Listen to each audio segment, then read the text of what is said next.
example, can also do that, but usually not in so much proportion. Progressive type of headaches should prompt one to examine for the possibility of a space-occupying lesion. In this case, when you have this different temporal patterns and you're considering a possible space-occupying lesion, then you should be ordering for a neuroimaging procedure to make sure that you diagnose what was occupying, quote unquote, the space inside the brain. When it awakens patients during sleep, cluster headache, they recur at the same time each day and each night, in a pattern, in a fashion that keeps on recurring, that is typical of cluster headaches. In cluster headaches, you have headache occurring usually at the same time of either the day or the night, and then it occurs on a regular fashion, and then might be aborted after a few days, a few weeks, a few months, and then you will have a period of no symptoms, only to recur again. Okay, that is usually the pattern of the cluster headaches. End of day or in stressful situation, usually that's tension type, episodic, or during menses, it is migraine headaches. Headaches that occur in relation to the menstrual period of women is labeled as menstrual migraine. Okay, so that's a type of migraine headaches that occur during the menstrual period, during the days by which women would have experienced menses. It does not just, the headaches that do not just simply occur during the menstrual flow days, but they may also occur either 1 or 2 days before, and then they will also be present 2 to 3 days after the menstrual period. Okay.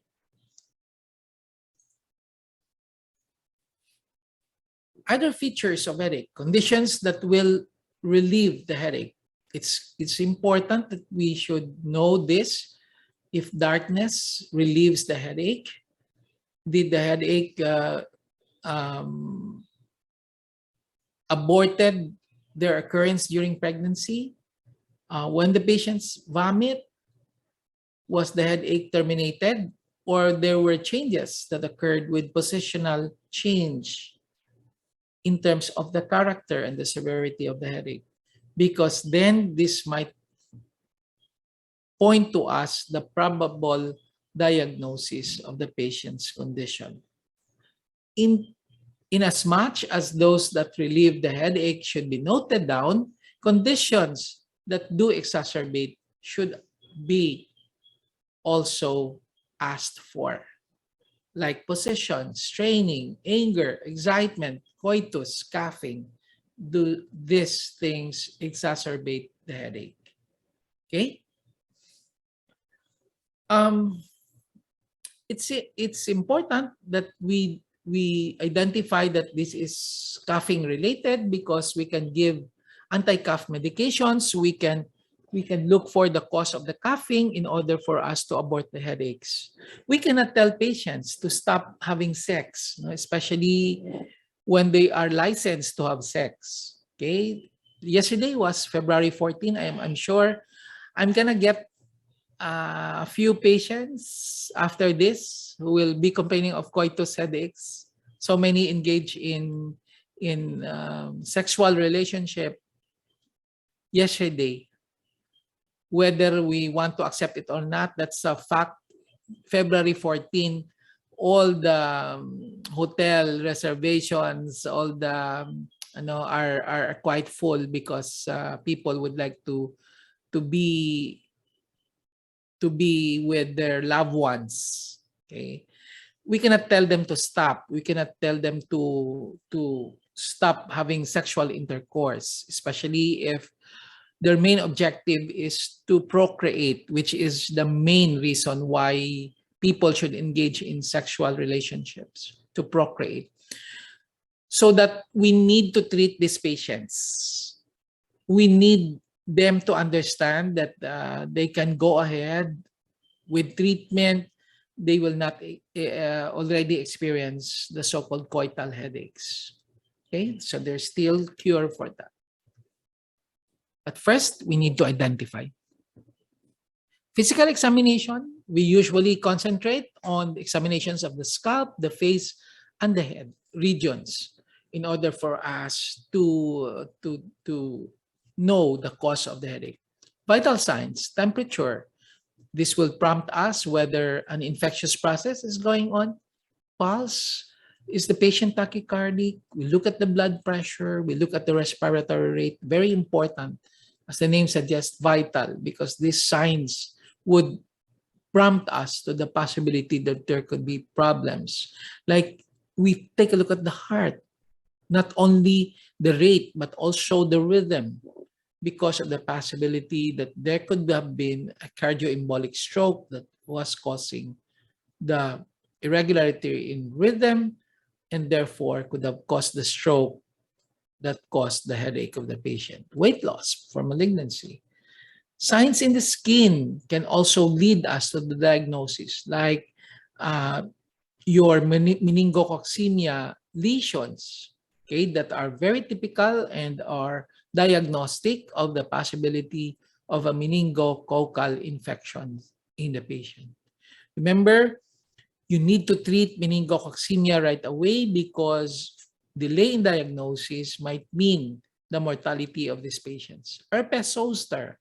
Now, when you see lesions of herpetic lesions in the skin, which is typically described as vesicular, okay, papulovesicular lesions, then you know that you're dealing with herpes zoster. Arteriovenous malformations in the skin can also be seen.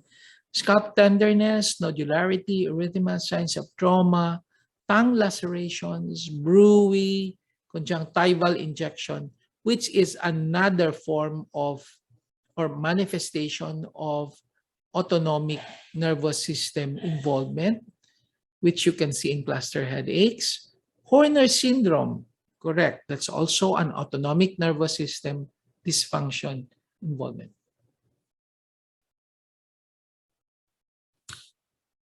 Okay, moving on, muscle spasm, bruise, meningeal signs. Look for signs of lymphadenopathy, for neck masses, because for all intents and purposes, you might be dealing with metastatic lesions. Listen to the heart for thrills and for murmurs, for rals, okay, that will prompt you that the patient is having pneumonia that could have been the source of the meningitis of this patient. Okay, and decreased breath sounds. MSE, confusion in subarachnoid hemorrhage or post-ictal states. You will have also dementia in space-occupying lesion. You might be able to uncover focal deficits in cranial nerve, motor, and sensory examinations. Okay, so these things we really need to emphasize that targeted neuro exam at least should be done in order for us to really know which one is ailing the patient. So let's train our eyes on headaches of acute onset, that is the acute headaches.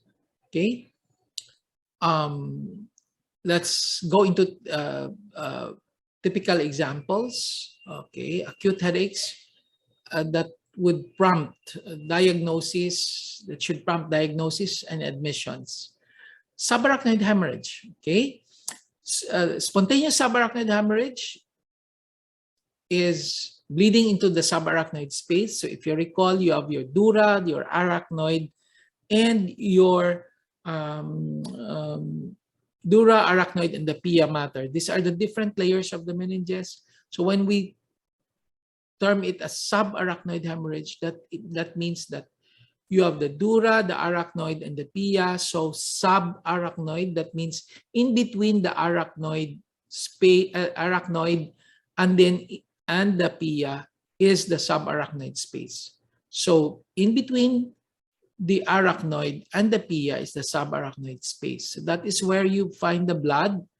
If you bleed there, the two most common causes of spontaneous subarachnoid hemorrhage would be a ruptured saccular aneurysm or an arteriovenous malformation.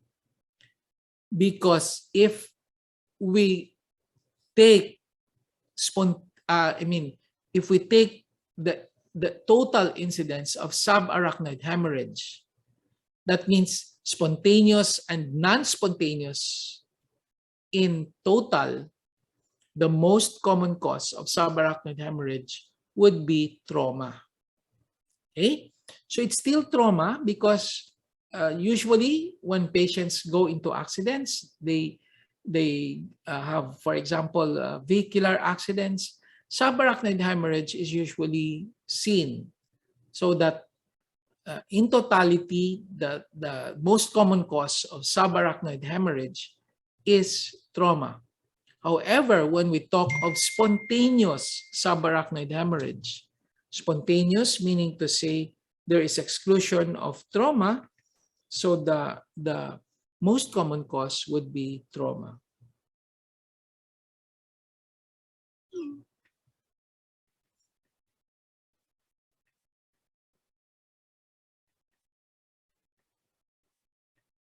All right.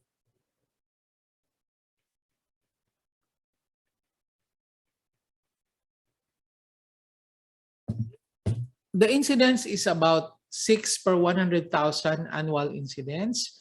75% are due to aneurysms. Only a few, less than 15% would be secondary to AVM.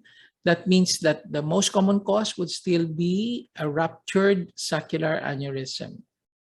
Okay? A ruptured AVM would usually be only higher in incidence if you are dealing with younger individuals. Okay, AVM. Okay, see here, males 20 to 40 years old. Okay, that would usually be the cause, ruptured AVM. But aneurysms, 75% of the time, females between 50 to 60 years old than males. So pathologically speaking, you have congenital weakness of the vessel wall at the sites of branching. Usually you find aneurysms at areas where the blood vessels would branch. Okay, this is usually seen along the base of the skull in the circle of Willis. Okay, so in the circle of Willis, you have lots of branching there of the blood vessels that supply the brain, so that you will have the aneurysms usually located in that portion. 20% of cases, they can be multiple, and they can be associated with other congenital anomalies. Okay, the weakness of the vessel wall is due to the fact that usually the middle layer or the tunica media, okay, or the muscular layer, that is usually congenitally absent, so that you only have the tunica externa and the tunica interna. You have only the external and the internal elastic layer in the absence of the medial muscular layer or the tunica media. So that is why usually the vessels are weak, so that through time, aneurysms or outpouching of the blood vessels, especially at the sites of branching, would occur. Okay? The aneurysms that have been associated with subacute bacterial endocarditis are termed as mycotic aneurysms. In contrast to aneurysms that occur due to congenital weakness of the blood vessels, mycotic aneurysms occur in the end arteries. So you see this in the end arteries, not in the base of the brain or in sites of branching. If you have mycotic aneurysms, secondary to subacute bacterial endocarditis.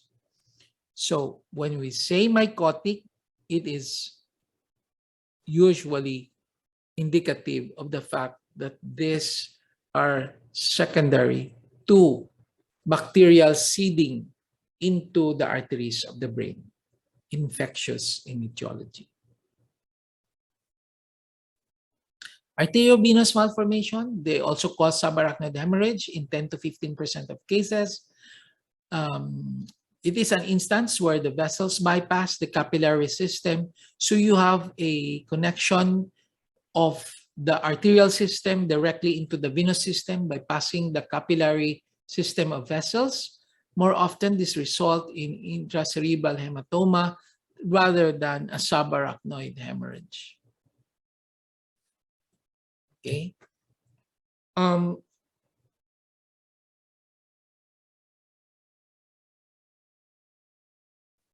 Subarachnoid hemorrhage is a disease entity that we should really consider because it's deadly. As a matter of fact, it's considered as the deadliest type of cerebrovascular disease because subarachnoid hemorrhage can go into a lot of complications. Like there can be increased ICP that may cause distortion and distension of pain-sensitive structures, leading to headache. There could also be decreased cerebral blood flow, plus the concussive effect of rupture that may lead to loss of consciousness in around 50% of cases. Okay. In some instances, there will also be focal deficits because of the subarachnoid hemorrhage due to the fact that there's a large hematoma and or giant aneurysms and arteriovenous malformations are there. The typical description of patients who present with subarachnoid hemorrhage secondary to aneurysmal rupture will be to describe it as the worst headache in my life. Okay, so worst headache in my life, this is the worst headache. When you ask patients, they will tell you, Doc, this is the worst headache so far. I have had headaches in the past, but nothing like this. It's so severe as if it's going to split my head into two. And it's as if something burst in my head. Okay, that's the description. If you get that in the history, then think that this is most likely subarachnoid hemorrhage. This may occur either at rest or activity. Okay, the reason why I'm emphasizing this is because once you see this, do not discharge the patient. Have the patient admitted because you might be dealing with a subarachnoid hemorrhage. By the way, worst headache in my life, this can also be the description of patients who are experiencing coital headaches.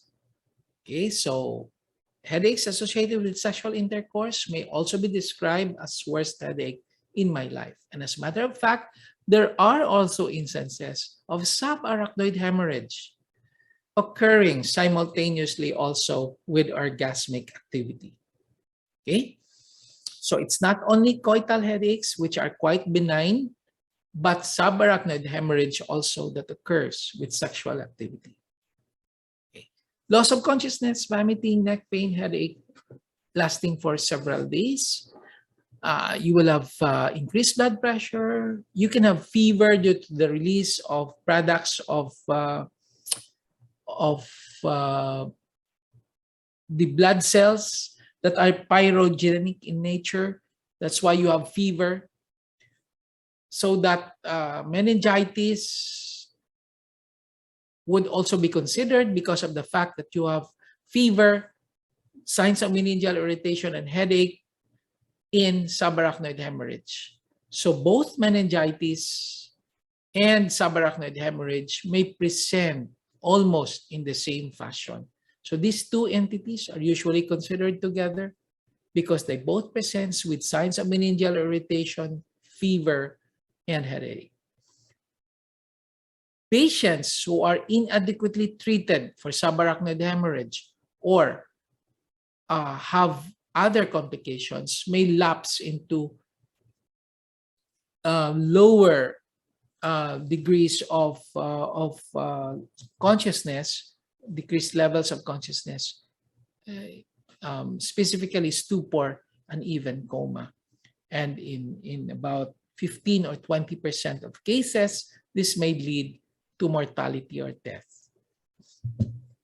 When you do your fundoscopic exam, you can see subhyaloid hemorrhages. If you do your physical examination, you can have focal deficits, and you can see and be able to tell for signs of meningeal irritation. Okay, so if you do a 4-vessel angiogram, for example, you would be able to see this. Okay, this outpouching. This is a typical saccular aneurysm. If you do your non-contrast CT scan and your aneurysm gets to be infused with contrast, and you take CT scan slices, you would be able to delineate circular structures, and these are your aneurysmal dilatations. If you do a non-enhanced, non-contrast study of the brain in your computed tomographic scans, you can see this. Hyperdense materials collected in the spaces, in the subarachnoid spaces and in the cisterns, and these are your subarachnoid hemorrhages. Okay? So once you do your cranial CT scan and they are positive in around 90% of cases of subarachnoid hemorrhage, then you do your 4-vessel angiography, or you do your CT angiography. CT angiography is less invasive than 4-vessel angiography because you just do a CT scan after you have injected a contrast. Whereas if you do a 4-vessel angiography, you will have to cannulate the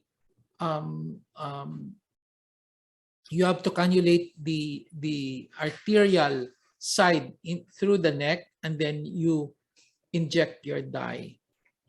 Okay, so it's a little bit invasive.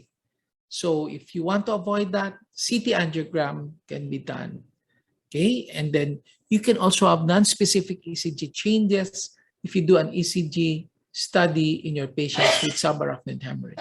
Remember that not all patients who present with subarachnoid hemorrhage will have a positive CT scan, because in around 10% of cases, or a few individuals would come down with a negative CT scan. And in that case, as at what I have mentioned in the generalities, a lumbar puncture should be done to exclude the diagnosis, because it is more sensitive than CT scan to detect an acute subarachnoid hemorrhage. We do not advocate, if you notice, we do not advocate early on in the subarachnoid hemorrhage temporal pattern to do an MRI scan. Why? Because an MRI scan will in acute hemorrhage, will not be able to detect blood. Okay, so you will not be able to see blood acutely in an MRI scan, which you can see and better define by doing a cranial CT scan. Okay, as a reading assignment, I would encourage the class to read on how to differentiate between a traumatic and a true subarachnoid hemorrhage TAP. That means on the CSF profile of patients who have a true subarachnoid hemorrhage when compared to that of a traumatic TAP. I know for sure that a lot of you are medical technologists during their BS courses, and you have this, or you can search this also in the books, and you'll be able to tell. Because reading assignments, if you would have remembered, always come out in the examination. What are the possible complications of subarachnoid hemorrhage, making it the worst, if not the worst, of all the cerebrovascular diseases? It is because of the fact that these different complications can do occur, like rebleeding, vasospasm, hydrocephalus, and seizures. Okay, you can even have SIADH, or syndrome of inappropriate antidiuretic hormone secretion, which would lead to diabetes insipidus. Okay, of all these complications, the most common cause of morbidity and mortality is due to vasospasm. Okay, so the most important pathophysiologic mechanism by which mortality and morbidity occur in subarachnoid hemorrhage is related to vasospasm. This can lead to ischemic stroke on top of the hemorrhagic stroke that you see in subarachnoid hemorrhage. Treatment. How do we treat patients with subarachnoid hemorrhage? It can be divided into the medical and surgical, and then to the less invasive endovascular and stereotactic radiosurgery or gamma knife surgery that can be offered to patients with subarachnoid hemorrhage secondary to ruptured aneurysm. We put patients on complete bed rest with sedation, analgesia for the headaches. We elevate the head in order to reduce the ICP, because head elevation to 30 degrees is one of the maneuver that we can do in order to lower down and increase ICP. We need to control hypertension and other associated medical problems, like, for example, if your patient has diabetes, then blood sugar control on top of the antihypertensive medication should be given. We need to hydrate patients. They need to be hydrated well, because hydration is one of the mechanisms by which we can prevent vasospasm to occur. One of the drugs that we can administer to patients to counteract vasospasm is by giving nimodipine. Nimodipine used to be available in IV form. It's usually given to patients during the first 2 to 3 days in IV, and then later on shifted to oral. However, it has been shown that there's really not much benefit in IV, so that by practice nowadays, we just simply give oral nimodipine right away to patients. But if this is available in IV form, especially if the patient is having nausea and vomiting, it is probably best to give it in IV form initially. Okay, but this one is a good drug to prevent or counteract vasospasm. And of course, generally, we need to prevent complications in our patient. Surgical, early surgery within 72 hours, and late surgery after 10 days.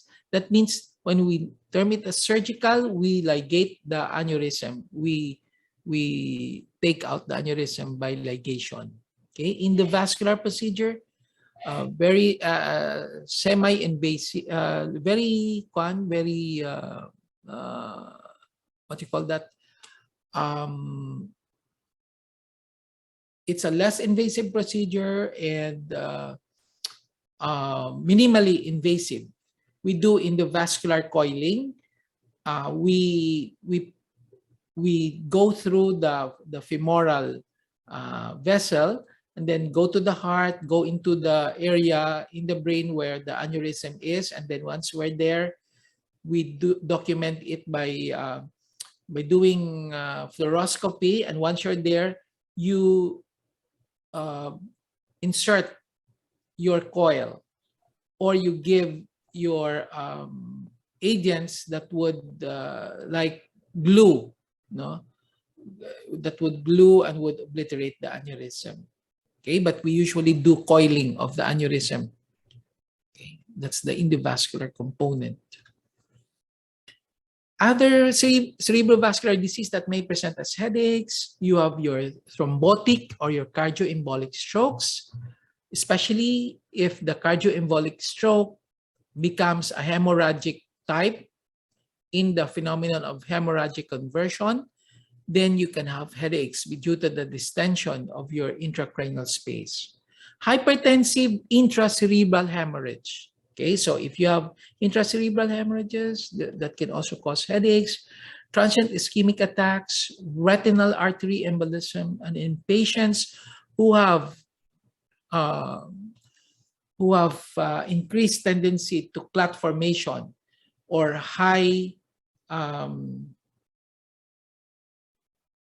hypercoagulable states, patients who are in hypercoagulable states may lead to venous thrombosis, and this can lead to headaches. As a matter of fact, your venous thrombosis can also have hemorrhagic conversion, and once you have venous thrombosis, okay, headaches would occur, and this usually entail that the patients would have a hypercoagulable state, such as, for example, the presence of cancer, the presence of infection, like, for example, your COVID-19 nowadays.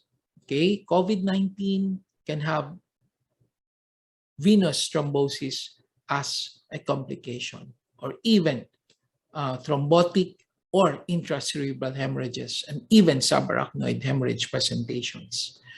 Your patients having the AIDS, your acquired immune deficiency syndromes, can also go into the different types of stroke. Your thrombotic, cardioembolic, your intracerebral hemorrhages, your subarachnoid hemorrhage, and even venous thrombosis when you're dealing with patients who have AIDS. All right, these are inflammatory processes that we should also consider when patients present with headaches, like encephalitis, it's inflammation of the brain. You can also have meningitis, where you limit the inflammatory changes into the meninges. This can either be bacterial, viral, chemical, or carcinogenic in etiology. That means that you can have viral meningitis, viral encephalitis, or bacterial meningitis or bacterial encephalitis. By the way, fungal as a cause can also be, which I failed to enumerate there, but fungal meningitis can also be a cause of both meningitis and encephalitis. All right.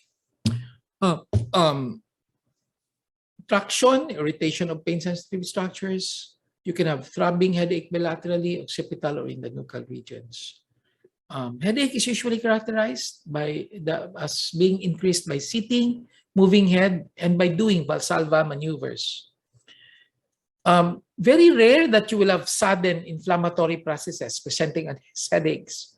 Usually this develops in hours to days because inflammatory responses are usually by nature into the subacute presentation. Okay, although of course you can have acute headaches due to acute bacterial meningitis. Okay, meningeal signs, of course, no, and these are diagnosed by CSF examination. So in patients whom you suspect to have inflammatory processes ongoing inside the brain, a CSF examination is the gold standard. Unless, of course, there are contraindications to having your lumbar taps done, such as in the presence of increased ICP secondary to mass lesion. Okay? Treatment, of course, if it is a bacterial type of infection, then treatment would be by giving your appropriate antibiotics, or in case of viral infection, your appropriate antiviral agents. Of the antiviral agents, those that we usually give would be your acyclovir, and its congeners. For carcinogenic type as etiology, then you need to treat the primary cancer.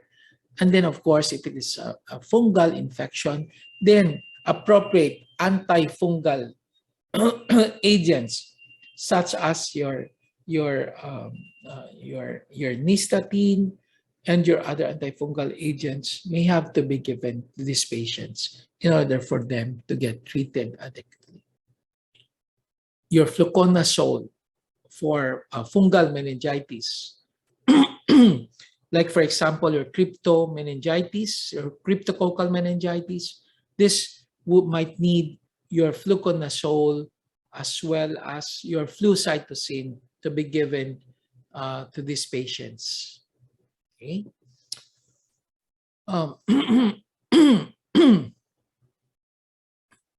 There are other causes of acute headache, and this might also occur as a post-ictal phenomenon in case that you have seizures.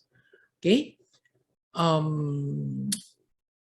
There are several things that I would like just to emphasize when you do your lumbar puncture.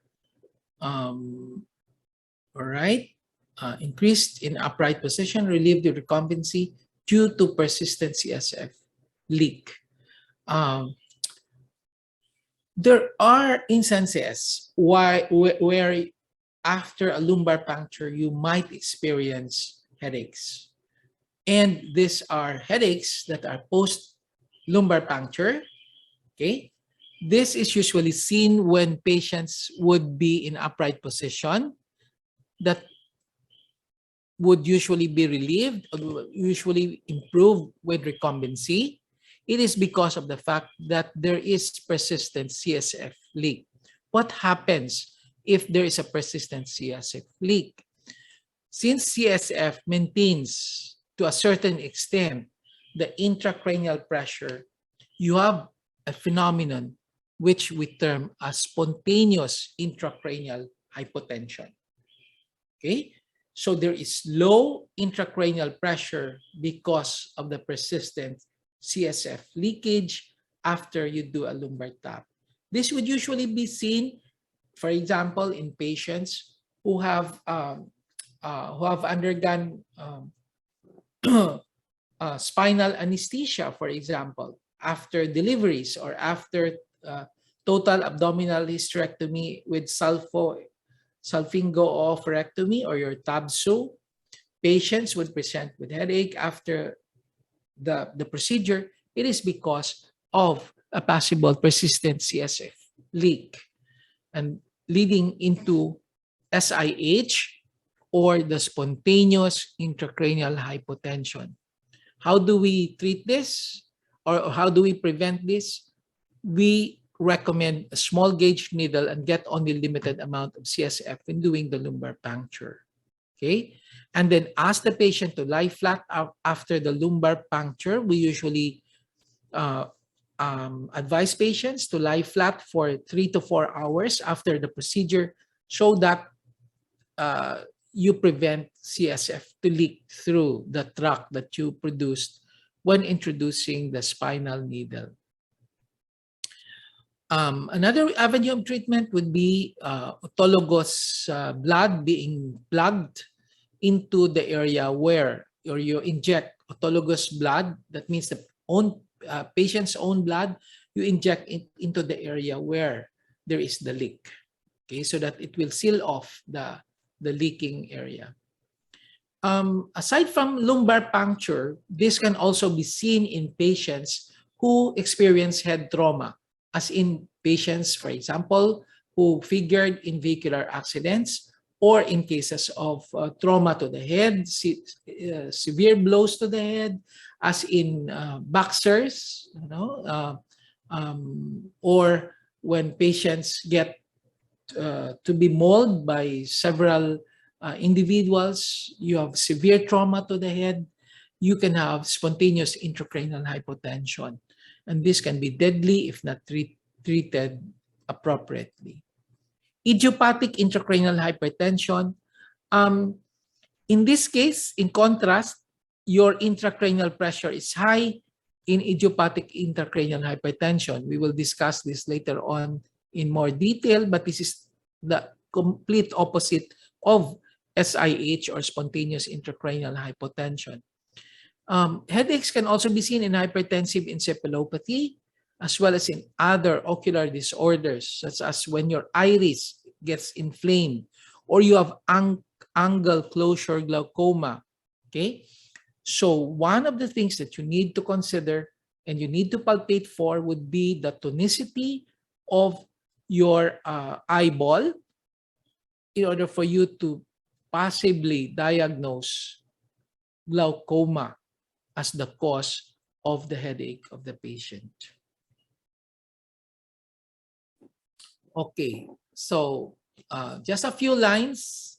Although I have introduced the concept of coital headaches, this usually occurs during sexual excitement, where you have you are stimulated sexually and you're at the height of your pleasure, occurring during your sexual intercourse. Some would describe it as occurring during the time when they reach orgasm, the pure height of bliss. Or it may occur post-orgasmically.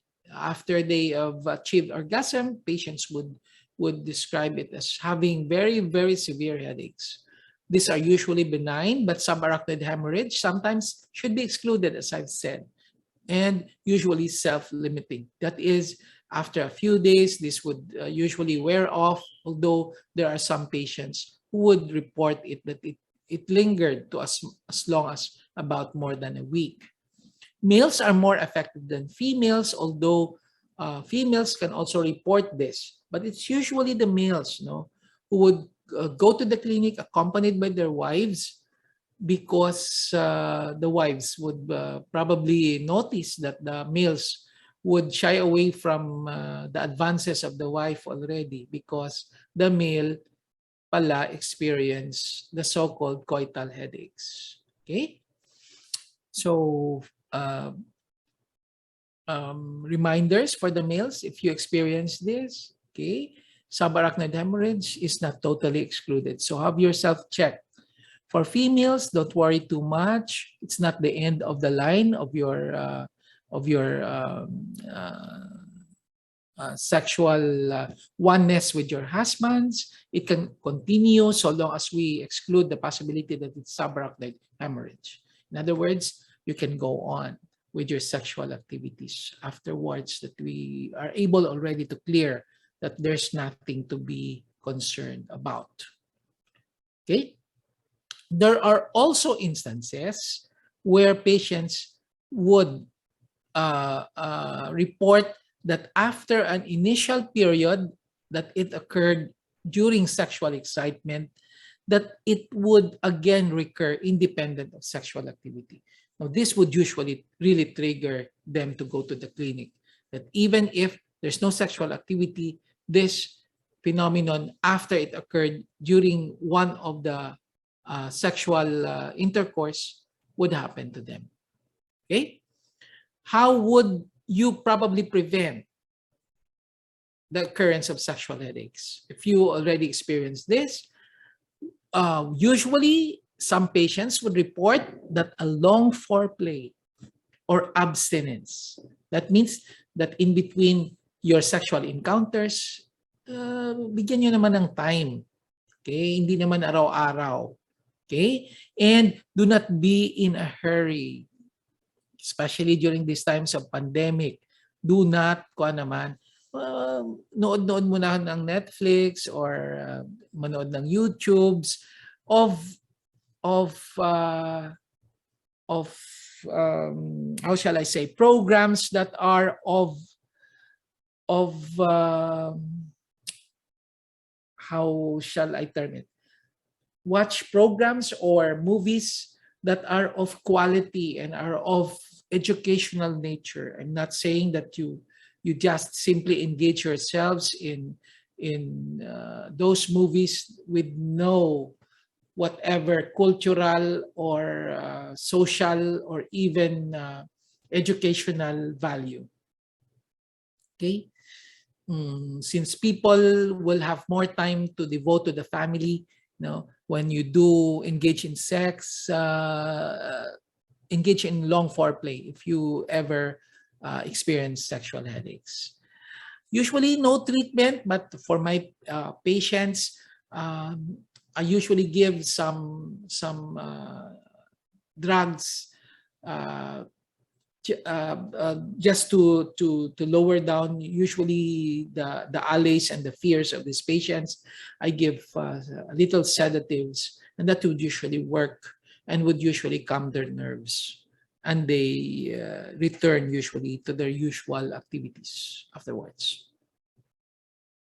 Okay, but just make sure that you rule out the possibility of a subarachnoid hemorrhage. All right, headaches of subacute onset. Let's move on.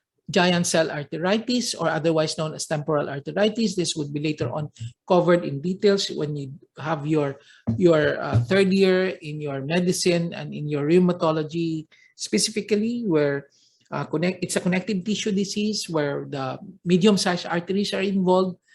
In terms of arteritis, okay, your temporal artery is involved. It's a subacute granulomatous inflammation of the arteries, okay, lymphs, neutrophils, and giant cells, okay, of the extracerebral artery, especially your temporal artery and vertebral artery. This occurs more in women than in men in a 2:1 fashion. 50 years old and above are involved. There will be scalp tenderness with jaw claudication, pain and stiffness on chewing, where the act of chewing would probably trigger the pain. It might cause blindness in 50% due to the involvement of the ophthalmic artery, which may also branch out coming from the temporal artery. So the inflammatory changes can extend into the ophthalmic artery that may eventually lead to the blindness of the patients. As a matter of fact, if untreated and unrecognized, giant cell arteritis would usually lead to blindness. Okay, you can diagnose this by looking at the temporal fossa of the patient, and you palpate there if there is tenderness, and or with chronicity, you can also have and be able to demonstrate the temporalis muscle to be atrophied in that area due to the low blood supply because of arteritis. The definitive diagnosis is, of course, the biopsy of the thickened and the dilated, okay, temporal artery. Treatment, steroid in a dose of prednisone of 40 to 60 milligrams per day, tapered within 3 months, would usually be able to abet the arterial inflammation going on. Intracranial mass lesions, like for example, your brain abscess, your subdural hematoma, your brain tumors, these are all mass lesions that can occupy the intracranial space and would present itself as a cause of the headache. Brain abscess, there's a focus of infection. It's located, you have your purulent materials inside the capsule. Fever may or may not be present depending on the stage of the brain abscess. Okay? Remember, if you have a brain abscess in the parenchyma of the brain, we call that a brain abscess. If it occurs in the epidural space, then it's an epidural abscess. If it is in the subdural space, then we call it a subdural empyema. Right? Then, of course, if it involves the meninges, then it is meningitis. Subdural hematoma, if you have an elderly alcoholic with history of trauma, a waxing and waning type of symptomatology, that's usually due to subdural hematoma. Okay? Subdural hematoma will usually not present with focal symptoms until late on. Okay? However, a rapidly deteriorating patient who just had a vehicular accident, you should be wary of the so-called epidural hematoma. This should be diagnosed readily because If undiagnosed and untreated by surgical means, epidural hematoma would usually lead to a very catastrophic outcome and the patient would die because of the fact that epidural hematoma are usually due to a laceration of the middle meningeal artery. And so since an artery is involved, the bleeding is very, very fast and deterioration can occur rapidly. So after just several hours, the patient will die because of herniation syndrome. And that is due to an epidural hematoma due to a laceration of the middle meningeal artery. Brain tumors. Of course, no, you will have headache and brain tumors. Diagnosis, okay? If we are dealing with an intracranial mass lesion, the best neuroimaging procedure would be to do an MRI scan with contrast study to better define the brain tumor, to better define the brain abscess and the other empyematous materials. So in between the CT scan and the MRI scan, an MRI with contrast would be better in case of intracranial mass lesion. A CT scan would only have its advantage in the acute setting of a stroke syndrome where you want to differentiate whether it is a thrombotic or a hemorrhagic type, because initially an MRI scan would not be able to detect blood. However, a CT scan can detect it acutely, even right away. Lumbar puncture is contraindicated in most cases and not very helpful because in intracranial mass lesions, you will usually have already increased intracranial pressure. Pseudotumor cerebri. Pseudotumor cerebri is otherwise known as benign intracranial hypertension or the idiopathic intracranial hypertension, which is the opposite of the spontaneous intracranial hypotension that I've said. BIH or IIH or pseudotumor cerebri is also a cause of headache and can be, as a matter of fact, misconstrued as a possible mass lesion or tumor. Okay? This has been associated with systemic illnesses, like, for example, your congestive heart failure,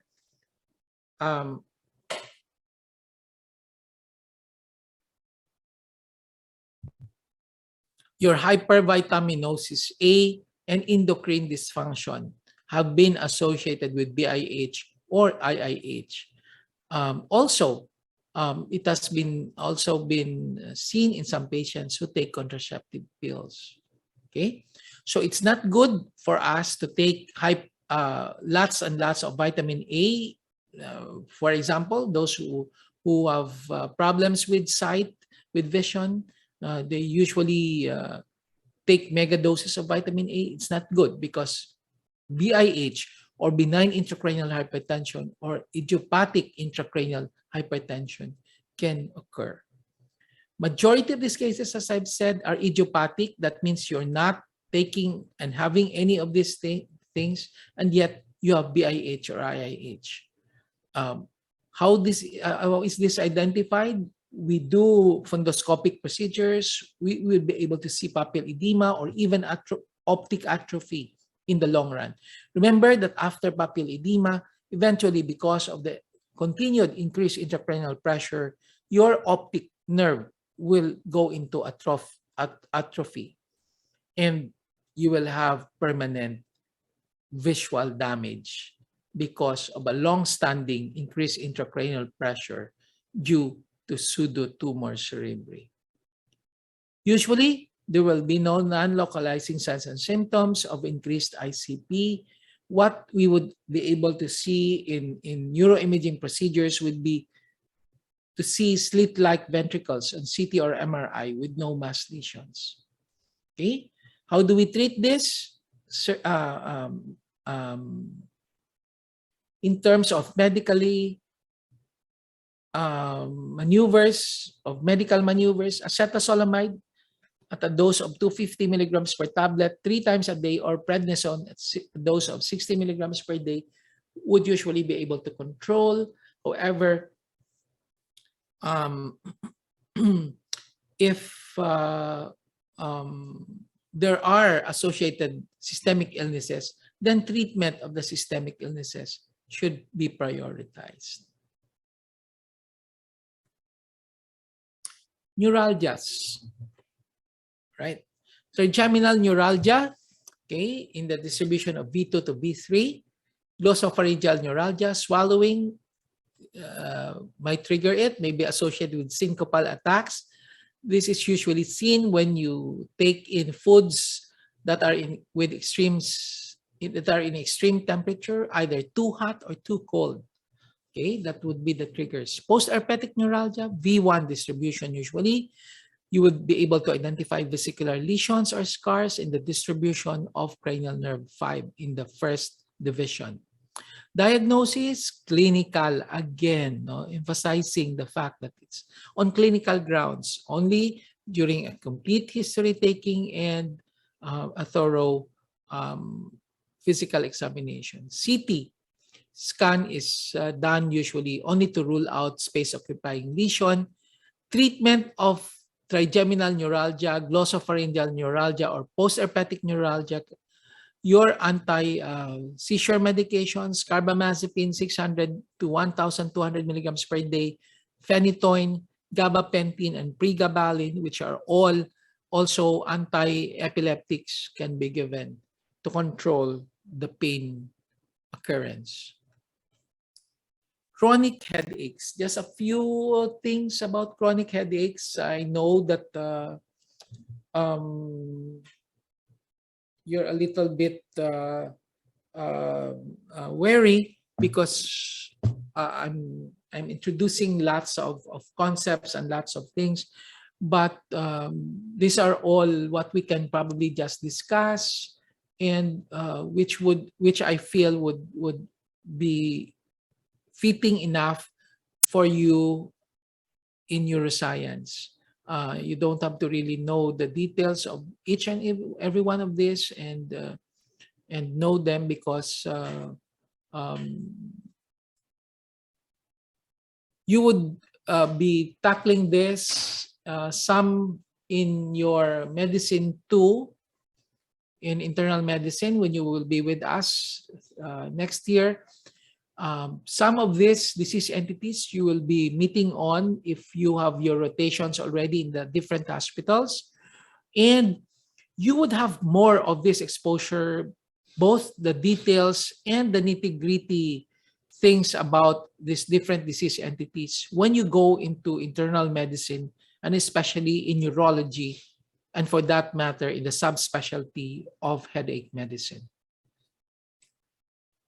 Chronic headaches, migraine, both the classic and the common migraine. When we term classic, it's migraine with aura. We term it common if without the aura, common migraine. Both types, both the classic and the common migraine can go into chronicity. They can become chronic migraines. And for that matter, they can also be causes of chronic headaches. Okay? We call that chronic migraine when there are more than 15 migraine days in a month for at least 3 months. Okay, that's the usual dividing line between acute migraine attacks and chronic headaches and chronic migraines. Okay, so there is such a thing or a phenomenon known as chronification of migraine, where migraine almost beset the patient in more than half of the days in a month. Okay, where patients would report that in more than 15 days they have headaches. Okay, cluster headache, as the name suggests, as I've said, there is a cluster of headaches that may occur for several days to several weeks to even to a few months, and then would suddenly stop, only to recur again months or years after. Okay, so there's a clustering of the headaches. Tension type headaches. Okay, these are also chronic type of headaches. Cervical spine disease, sinusitis, and dental diseases. I think I don't have enough time to discuss all of this. But mind you, these are all causes of chronic headaches. There are still lots of disease entities that was not able to cover, especially those who are your trigeminal autonomic cephalalgia, TACS, the so-called TACS, and SIH, and your spontaneous intracranial hypotension, your BIH, and the other causes as well, especially your ophthalmic problems such as your RCBO, RCBS, your reversible cerebrovascular syndromes, uh, your cerebral vascular ophthalmic occlusions. These are all also disease entities that might present with acute headaches. But I think I will be leaving that for the OPHTA people to discuss with you in your third year. I think I cannot cover that in the very small, limited time that we're given in order to present to you one subspecialty or discipline under neurology, and that is headache medicine. I have a few minutes remaining. I can probably entertain some questions if you have some. Are there questions coming from the group?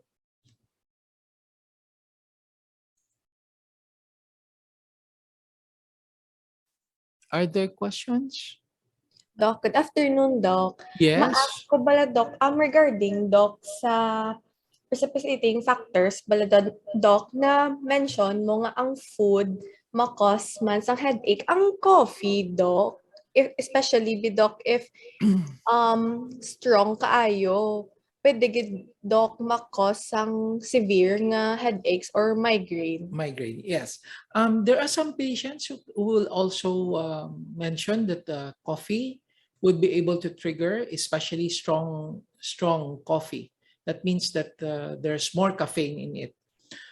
There are patients who would report it that their headaches might be triggered when they drink coffee, especially if they are not really coffee drinkers, and then when they are being with friends and they were forced into drinking this socially, that their migraines would be triggered. However, on the other hand, on the other side of the spectrum, there are also those who, when not able to take their morning coffee, they would have headaches. So that usually it's a question whether it's a precipitating or a relieving factor. That's why I chose to not really mention about coffee, because there are some coffee drinkers who would say that when they miss their morning coffee, it's when they experience the headaches. And there are those who would say that when they're exposed to coffee, when they're not coffee drinkers, that it would be a trigger for migraines to occur. Yes.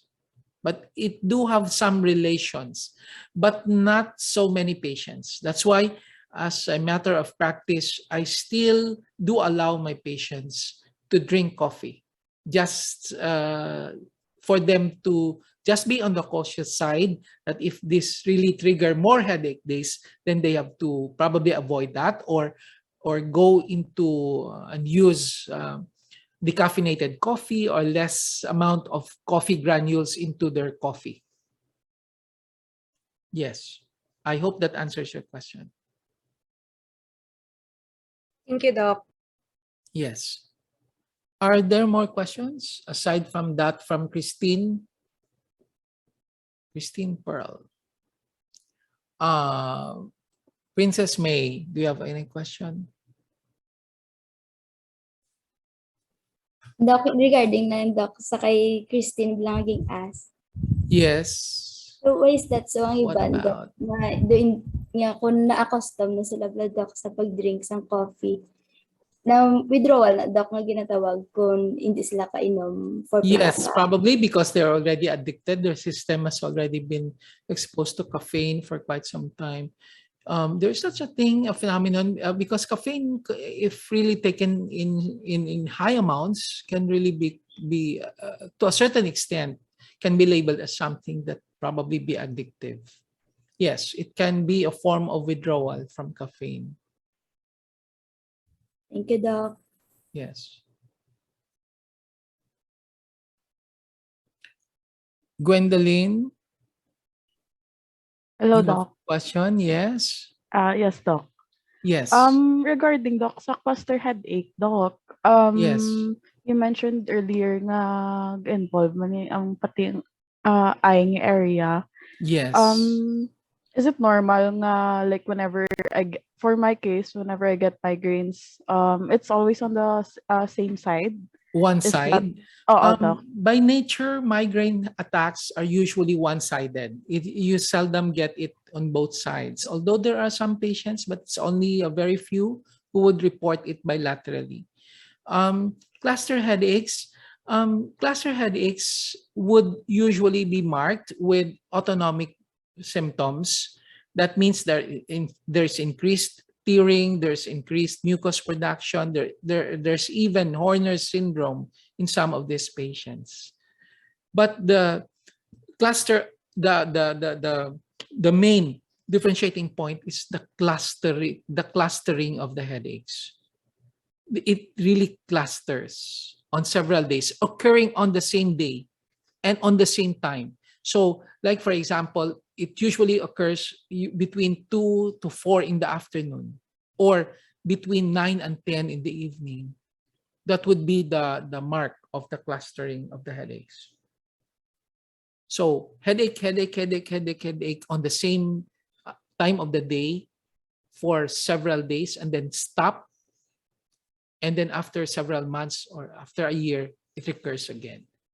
In some instances, there's even an interval between 2 to 3 years before another cluster headache occurrence would occur. But the severity of the headaches during the cluster is so much so that in some patients, this before would have even been reported. This had been reported as a cause of suicide attempts or even suicide success in some patients because of the fact that the headaches during the cluster attacks were very, very intense. And because of the frequency, they were not able to sleep and to function well to the point that they're driven into suicide.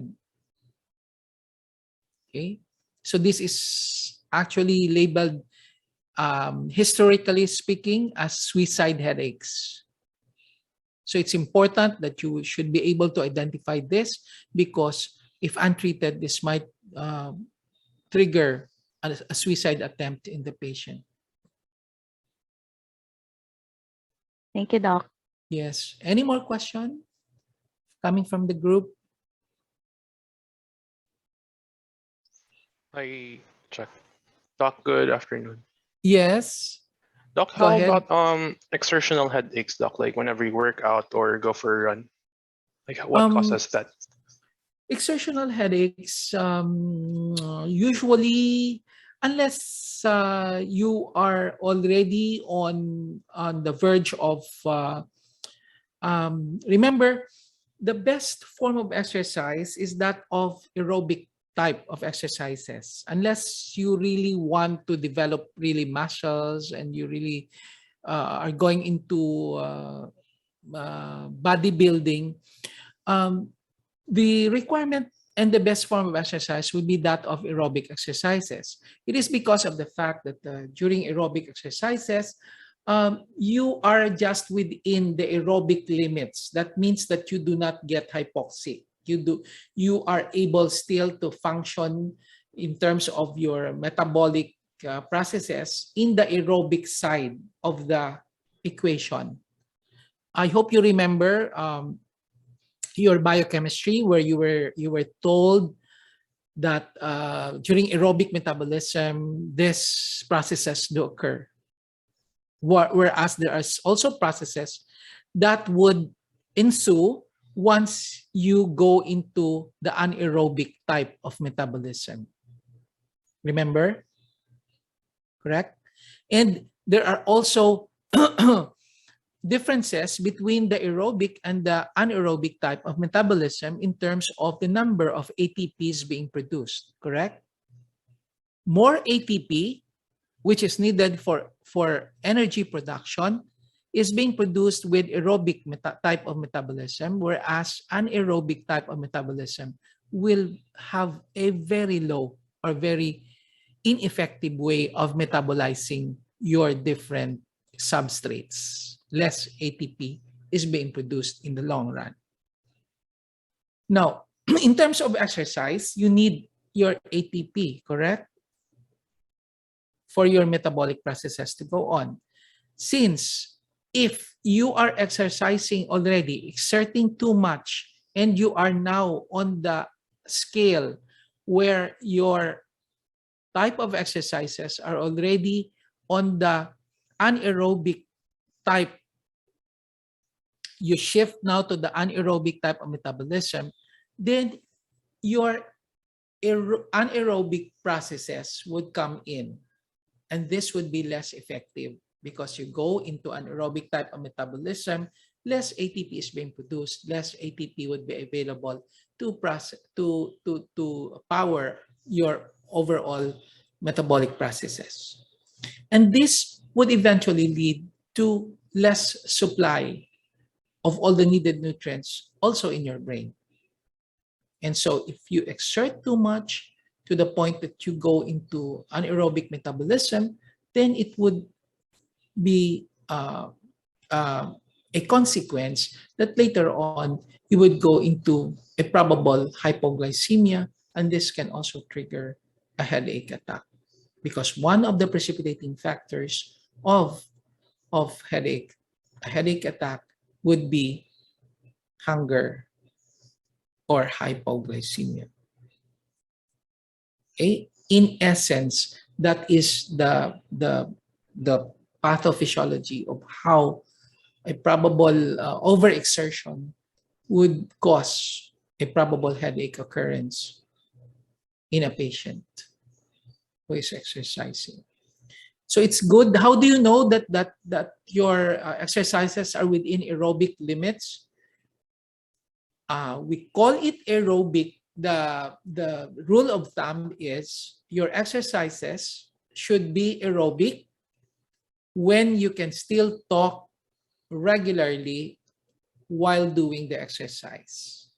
That means that you are able to complete your sentences without pausing in between while doing the exercise.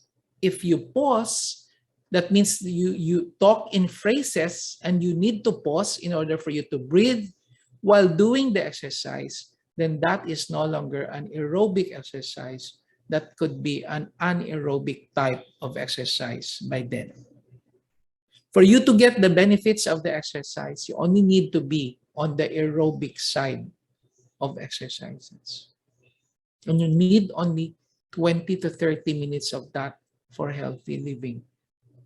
Unless, of course, as I've said, you are for Mr. Bacolod or Mr. Philippines, or weightlifting or body lifting, and then so you have other disciplines in order for you to have a better body to withstand the stresses of the exercises. There are ways by which you can improve your tolerance. You can improve your exercise capacitance. But I don't have the luxury of discussing that with you. But that is usually the case. It's because of the hypoglycemic effects of the exercise that you have the headaches. Any more question? Thank Alright, thank you you, for Doc. that question. Yes. Angela, you have question? Angela Marie? Question? Do you have question? So far. What were you saying? Do you have a question or none?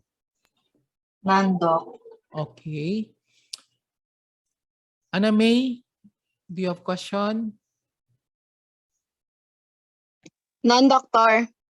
None. So this will be included in your uh, exams next week. So if you don't have questions, I would like to wish everyone God bless and Godspeed for the forthcoming exam. Please do well so that we will not have problems and you will be able to move on to the next level. So thank you. I'll end the class. Can you send me your class attendance? So from the monitor, the class mayor. Okay, okay. So Carmen, okay. I will expect it. Okay, okay. Thank you. Okay, so I'll stop share and I will dismiss the class. Thank you. Thank you, Doc. Thank you, Doc. Doc, have a good Thank you, everyone. Thank you, Doc. Thank you, Doc. Thanks.